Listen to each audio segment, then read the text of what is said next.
You ask Tiger to solve. This deals with linear equations with one unknown.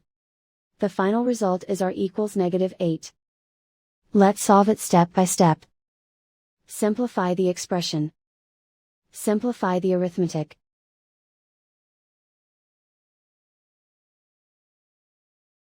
Group all r terms on the left side of the equation. Subtract 4r from both sides. Group like terms. Simplify the arithmetic. Group like terms.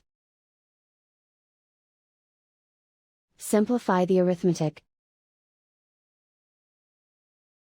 Group all constants on the right side of the equation.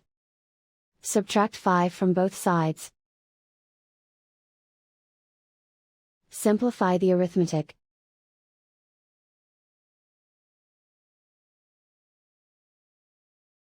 Isolate the r. Divide both sides by 2. Simplify the fraction. Find the greatest common factor of the numerator and denominator.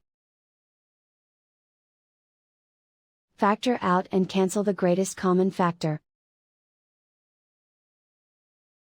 And so the final result is r equals -8.